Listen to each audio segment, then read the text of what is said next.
Our next speaker is going to talk about Vietnam's neighbour, Laos. Kesone Kanhalikham is a deputy head of the division of the National University of Laos Council for the Office of Postgraduate Studies at the National University of Laos. She's a lecturer in the International Development Studies Program Master. Her primary areas of interest are development studies in urbanisation in Laos, urban geography, livelihood adaptation, resilience, and urban environment, and the regionalisation of development in the Mekong sub-region. She's researched an urbanisation, foreign direct investment and Laos-China railway, and has promoted the intersection between social science and development. Kesone earned a bachelor's and master's degree in civil engineering from the National University of Laos and a doctorate in social science from Chiang Mai University in Thailand. Could you please welcome Kesone?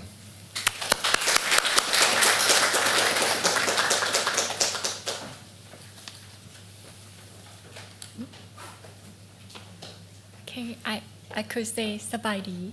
This is to say hello in Laos. To thank you for the Southeast Asia Study for Sydney University to give me a chance to present, to give the update for the Lao politics. But before I come here, when I got the invitations, and my director asked me, politics, talking about politics in Laos is quite sensitive issue. So, and then I give them the my slide, not the pure politics as Professor Gers mentions. To understand about the society, we could not ignore the politics. Usually I don't like politics at all, but anyway, when become a lecturer or to do study about urbanization, we have to trade back to talking about politics. So Laos is a neighbor of the Vietnam, and we also adopt a similar system of politics like Vietnam and China. Laos is a single party, which is in the past we call like socialism government, but now we changed in the formal is Lao People Democratic Republic. And the population in Laos is not much, just only nearly maybe total 8 million people. And in the past, we also have the French fluent by the French colonial and speak French in basis. But for me, I could not speak French at all. The population is nearly 8 million. And also the female is about like half between male and female. And almost the people live in the rural area. And the middle age is only about 24 years. Now Laos is confronted with the inflation, which is the big problem for Laos. And also it might be related to the public debt. And also to link with the development project as now we adopt many idea of the neoliberalism as well. So for Laos, we almost believe in the Buddhism, but it's not national religious like Thailand. But we almost believe in that. And some now is the Christian and non-religious, maybe like they believe in the spirituals for the people who live in rural like ethnic group. And this is the timeline for the national socio-economic development, but now we are under the 9th five-year national socio-economic development. And this is the current government that Mr. Thongloun Sisulit, he is the president until now, since he promoted in 2022 to continue the president. And we also have, in the past we have only 11 members of Politburo, but now is get more 2 positions for the Politburo is 13. On the Politburo is also relative with the Thongluns and also the Prime Minister, Mr. Sonsai Siphandorn. The Sonsai, he is the son of the former president in the past, Mr. Khamtai Siphandorn. And we also have like 55 member central committee and more 115 seats of National Assembly. And also we distribute like district and provincial courts and also national Supreme courts as well. So for the governor, it's also we have like over than 13 ministry, and also we also have the what they call like the sub province that we under on that. And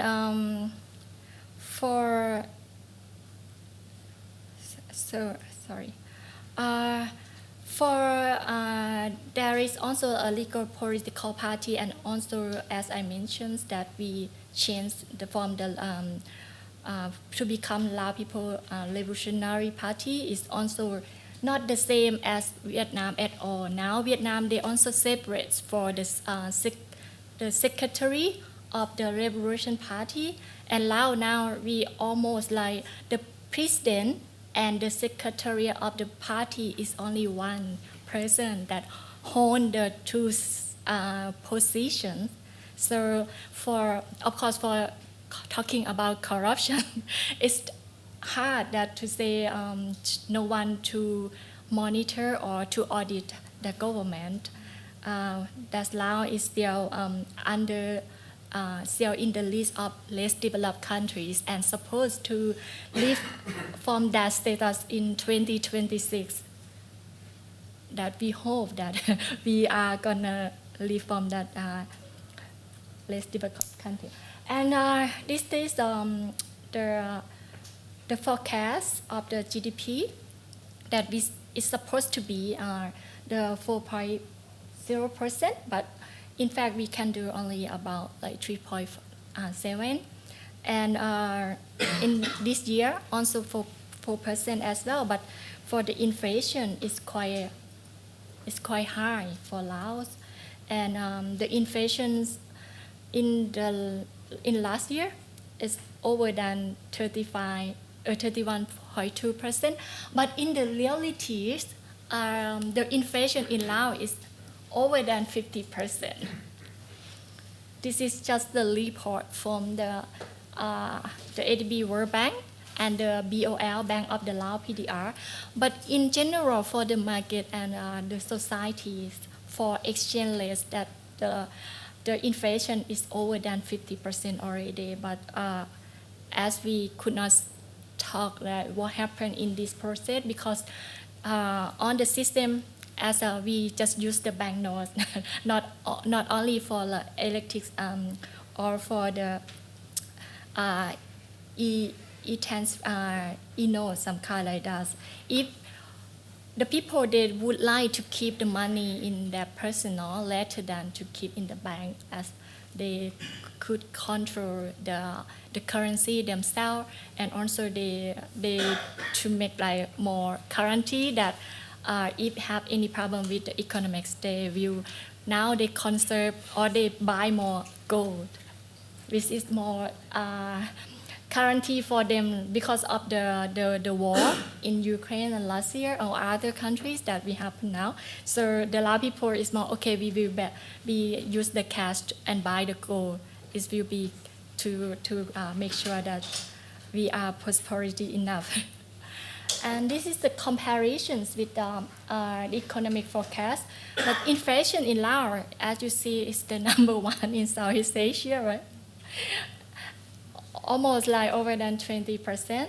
And this is the Lao inflations about in this month, in last month, April 2024, is about nearly 25%. Combined, even Myanmar is even under the curve on also the inner war, but Laos, the inflation is much more than that. And for Laos, as I mentioned, now we become more neoliberalism, that we would like that the Lao government nearly they support the international foreign direct investment to invest in Laos. And also this is the dam projects that the update one in 2023 to import the electricity to Thailand. This is the number one, and Vietnam, Cambodia. All of 4 countries is the cross border with Laos, Myanmar also, but not much, and Malaysia as well. And we also supposed to export the electricity to Singapore through Thailand, but between the two governments cannot balance the interest. So they still under negotiation that Thailand will be buy and then export to Singapore, some kind like that. But we also have many gossip about this problem through the Facebook as well. And the main export products in Laos in almost is electricity and gold and papers, copper ores and iron. Now is the three parts, and cassava and three parts below is export to the Laos China Railway. The cargo by the transport by cargo via the Laos China Railway. This is the major one that now we concerned about. The cassava will make our agriculture, the traditional agriculture is disappear soon. And from that development from the hydropower is also special economic zone in Laos, which is now 13 special economic zone, and keep going on. And some special economic zone have the concession period is 99 years. Yeah, this is quite long periods for Laos. And even at the time, I might be like anyway sometimes. And also the second one is the Golden Triangle, which is quite close border to Myanmar, Thailand, and also it's more privileged zone for that area. Also have many Burmese to migrate and work in there, and also some they do some gambling in that zone, which is under over the authority of the Lao government and cannot audit at all because it's under their regulations. This is also the. So if we're talking about the development project and the Laos China Railway is under the New Zealand's the BRI contribution to the massive infrastructure in Southeast Asia, and the priority one will be passed through Laos from Kunming to Vientiane, and will go to Nong Khai, Nakhon Ratchasima, and to Thailand and direct to Singapore. This is the directions of that. And for the Laos China Railway is a part of the BRI, and of course this is there is about the 21 station, but it's already operated in 9 stations, and the one is very close border is Boten, which is quite close to the special economic zone that in the list as well. And the next future, they also will be expand another 12 stations being planned and also under construction. So if talking about this, it also might be touched about the geopolitics between Laos, China, as well. And also many questions asking about the shareholding between Laos China and Laos become debt tap, as I think you guys might be heard about these things. And they often asking me about the debt tap from the Laos China Railway. So this project is starting in 2016 and now is already done and operating. And it's the length of that, the distance is over than 400 kilometers. We will reach to Luang Prabang, the World Heritage City. In the past, we took 8 hours by bus, by cars, but now only 2 hours that we can go and back to Vientiane. Which is the people more excited and very happy that they can mobilize easier. And Laos China Railway come the right time for the Lao people that we have confront the petrol crisis in early 2022. So we are happy that okay, at least we will reduce the gas, the petrol import at that time. The people also okay can mobilize. Even we just recover from the COVID-19. And this is the grand opening for the Laos China Railway. And the volume of import-export along this railway is also over than from 3rd December to February 2024 is over than 5 million passengers. And also the international passenger route just started last year in April 2023. You can go to Laos and go to Kunming, to China by this route as well. But it takes time for the checking point. And also the number of the cargo transport is over than 7 million tons, and it's good. Also export from Laos is quite, compare the amount, it seems good benefits for the Laos China Railway, and Laos seem get the benefit from that. But we don't know exactly that how interested that we need to pay back into the China as well. And as I mentioned, the cassava farm, the cassava problems in Laos now, the people who live in the rural, they also have to change from the traditional agriculture to plant the cassava instead. And this is the small detail about the tourism. And over than that is also over than 83 different countries that go and use the mobilized by the Laos China Railway. And the volume, as I think it double checked. So this is the question that also maybe the future challenges for the Lao people and the government as well. So after operators that for the economics, it seems good for the whole holistic picture.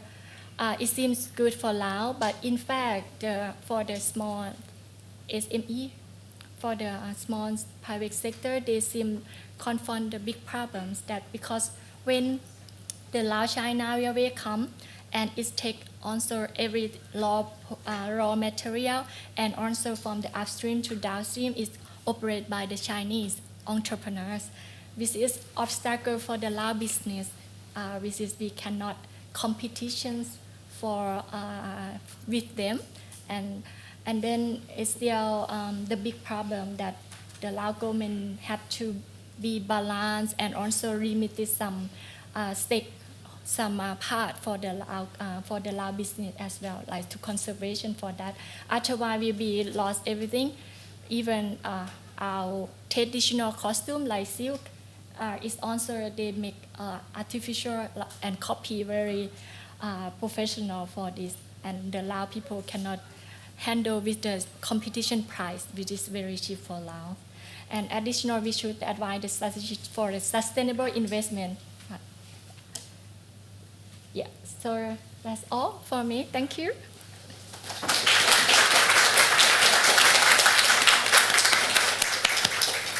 Thank you so much for a wonderful overview of so many interesting parts of the Lao economy and society and its effect on regional relationships. We have about 10 minutes for questions, so does anybody want to ask a question? Just put your hand up and we'll bring a microphone across. In the middle here and then down the front. Thanks. Hi, Rahman from Law Institute. Referring to the railway line, so I understand from Thai officials that when China offered to pay for the railway portion in Thailand, China requested Thailand to allocate 1 kilometer on each side of the railway to China. So I'm trying to understand during the negotiation between Laos and China, whether has China requested Laos to set aside certain part of the Lao territory to be allocated to China or assigned to China. You mean the conservation part? Any part of Laos or... We also are absolutely, the Lao people also confront with that they have to, they need to conserve that along the railway for the next plan for what they call like the logistic area, and some of them will be relocated to the resettlement site. That all of this, the Lao government also have to provide or have to care on this problem for the between the Lao and China, the Lao part. Yeah. Thank you. She's Okay. the woman, lady. Okay, in the red. Oh, Lady. Yes. thank you. Thank you very much, Sabadi. I spent several months back to 2013, 2014 in Laos. Sorry, we can't hear you. Okay, sorry. One question is regarding the inflation rate. So why the inflation rate is so high compared to other surrounding countries back in last year? What were the main driving force for that? Yeah. So usually I'm not economist as well, but as this question also raised among the scholar and also other people as well. So the Bank of the Lao PDR control this rate, and also under usually the report and also the real situation is not according to that report at all, as the market now they also need to hold the dollar, the US dollar and Thai baht, which is quite important for Lao people in terms of the market economies that they would like to guarantee. But by the way, for the inflations, as the Bank of the Lao PDR, they just report in the general, but not like maybe they combine with the export as well to balance the currency. But Laos still confront the problem of the imports for the peso that we need to get the currency as well, and also they also sell the bit bond, right, and many part to balance this kind of thing. So for this, I could not respond you in according to your question 100%, because it's also out of my consideration. But I just show you what's happened in Laos. Yeah, thank you. Thank you. And one down the front.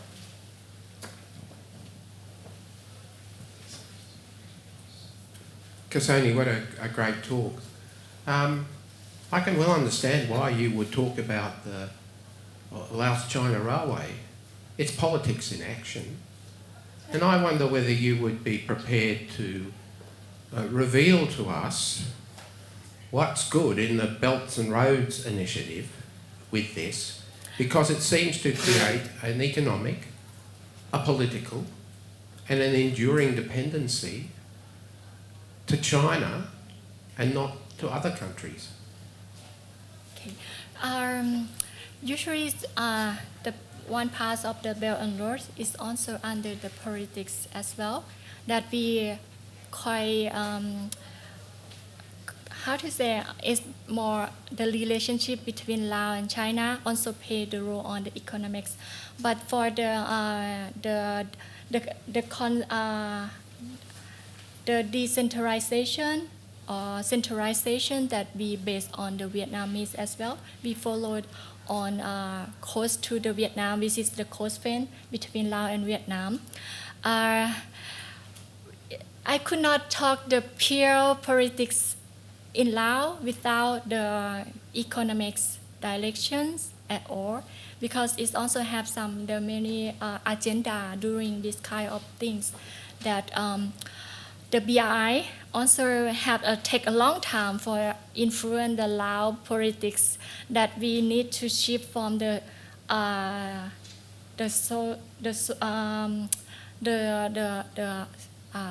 socialist or democratic, but almost we also play the role as the capitalism as well, as we have different like Ministry of Planning and Investment, also more like direct to promote the FDI, and also China is become the number one for investment in Laos. That's quite play important role for economics, and also to try to keep balance for the geopolitics in Southeast Asia, as the Lao-China railway will be linked to another countries that I would like to give you that idea, not the pure or talking about the politics as how many people or how they pay, and the relations between the government itself, because almost our governors is quite like Sri Lanka. We also have to come in the north and the south to play the role and control this kind of things in Laos. Yeah, please. Hi, I'm from Thailand. คุณพูดภาษาเชียงใหม่ได้ไหม เว้าได้เจ้า Okay. แต่ว่าปวดจ้า All right. I ask you two questions. One is when will your country become developing country? I mean, when would your country become Switzerland of Asia? You always say that. We would love to. It's a dream. Yeah. It can be fulfilled. You know, it's very, very smart thinking. As the government still under the control with another countries, also the major one is also based on the Vietnamese politics as well. So to open the mind is difficult. I could not predict that when, but they're supposed to be 2026. So, you know, second question. Yeah. You know, Laos is not Laos, is a lot of mountain. Yeah. Too many mountains. Nothing. Very few people there. You build dam over there, I think, good. Dam, you know, electric dam, and sell the energy to your neighbor country. When you become, then you become Switzerland or Asia very easily. Okay? Yeah. That's the way I think, you know. I do agree with you, but as the one single party, single government, no other parties could not audit the performance of the government. I could say that the Laos government or the Lao economics and everything still under a lot of corruption. So this is the big problem for Laos, how to become the Switzerland in Southeast Asia. Of course, if we more transparency, I'm sure the work performance of the government will be turned Laos to be prosperity like that. We might just there's one last question over here quickly before the break. Maybe you can talk to me directly. I will talk to you later. Yeah, thank you. It's very interesting. Your country have an opportunity that few people understand that. Thank you. Thanks for your comment.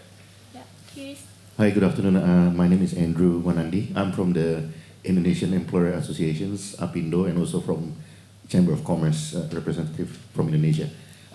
Couple of questions. Number one is your Belt and Road Initiative project, BRI, was it fully funded by B2B or is it like a G2B government?